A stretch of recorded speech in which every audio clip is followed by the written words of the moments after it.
Indore high court ने पिछले दिनों हुकमचंद मिल मजदूरों को लेकर एक अहम फैसला दिया। उसके बाद मजदूरों के चेहरे पर एक खुशी की लहर दौड़ पड़ी है। तकरीबन 32 सालों का यह संघर्ष अब अपने अंतिम दौर में पहुंच चुका है। ये सब मिल मजदूर है और आप कल्पना कर सकते हैं जब इन लोगों ने इस लड़ाई की शुरुआत करी थी तो काफी यंग थे। इनकी उम्र तकरीबन 25 साल थी और आज लड़ाई लड़ते लड़ते इनकी उम्र तकरीबन 50 साल और 60 साल 72 तक साल तक पहुंच चुकी है। आप देख सकते हो 70 साल की उम्र तक ये पहुंच चुके हैं। दादा, किस तरह की आज स्थिति है आपके घर की? वो दयनीय और जर्जरित और चिंताजनक, आपत्तिजनक, बस यही स्थिति रही साहब शॉर्टकट में आज है। चूंकि राशि आपको मिलने वाली है, कितना अमाउंट आपको मिलने की उम्मीद है? हम अब बदली वाले थे, हमको करीबन 3 सवा 3 के आसपास मिलेगा। लाख रुपए के आसपास।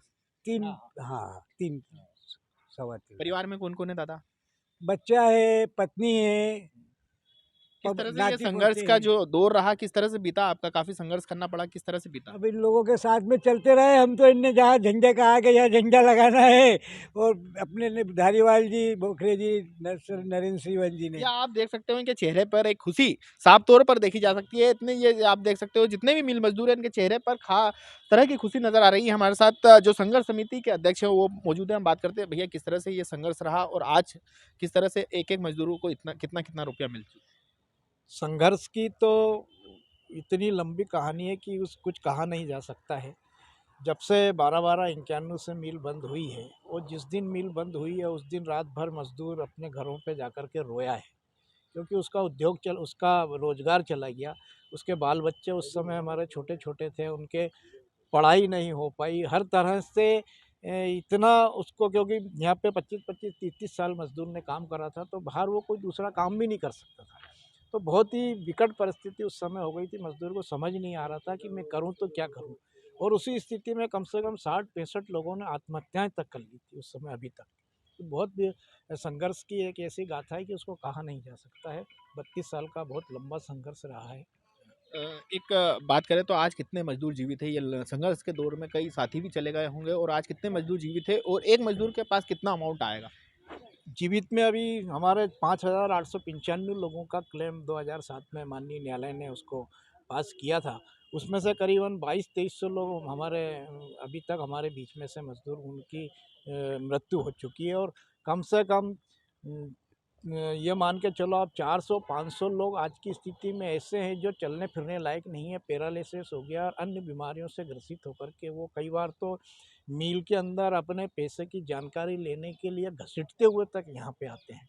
तो वो थे, लेकिन अभी माननीय न्यायालय के आदेश से ये फैसला हुआ, हाउसिंग बोर्ड ने इसका पूरा पैसा देने के लिए वो समझौता करा है।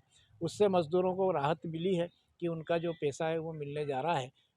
एक एक मज़दूर को उसके काम के हिसाब से 3 लाख से लगा करके 5 लाख 6 लाख रुपए तक की उसकी लेनदारी बनी है।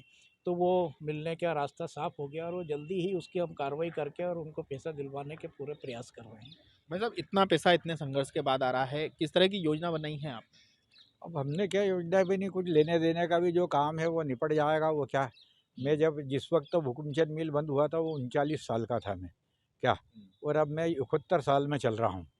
तो वो जो अब तो जो है कि जो हमको मिला है, हमारे जो पदाधिकारी है नरेंद्र सिंह धारीवाल जी, बोखरे जी, और सब मजदूर जो है वो इनके साथ में खंडे से खंडा लड़ा के चले और हर समय मीटिंग ली यहाँ पर। सभी कुछ जो है कि एक अपन बोनस नहीं मिल गया रिटायरमेंट के दौर में आपको? एक अलग से बोनस टाइप का लग रहा है क्या ये?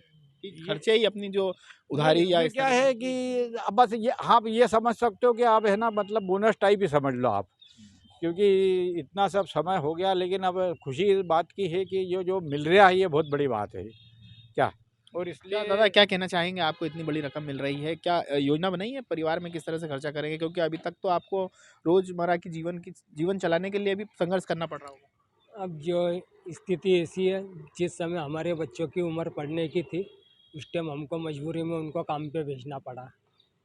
तो आज पढ़ लिख के आज बच्चे अच्छी लाइन पे होते, हमारे रोज़गार चालू होते, तो आज वो रोज़गार बंद होने से आज हमारे बच्चों की हालत ऐसी है कि जो बच्चों को आज स्कूल पढ़ना चाहिए, नौकरी करना चाहिए, आज वो नशे की लत से चोरी चमारी में लग गए हैं। क्या हमारे तो नहीं, लेकिन हमारे मजदूर भाइयों के कुछ ऐसे है बच्चे क्या तो उनके जीवन अस्त व्यस्त हो गए। इसके सहारे क्या अब ये बुजुर्गों को यही आस है, इतने वर्षों से यही आस थी कि हमारा जीते जी कुछ निकाल हो जाए।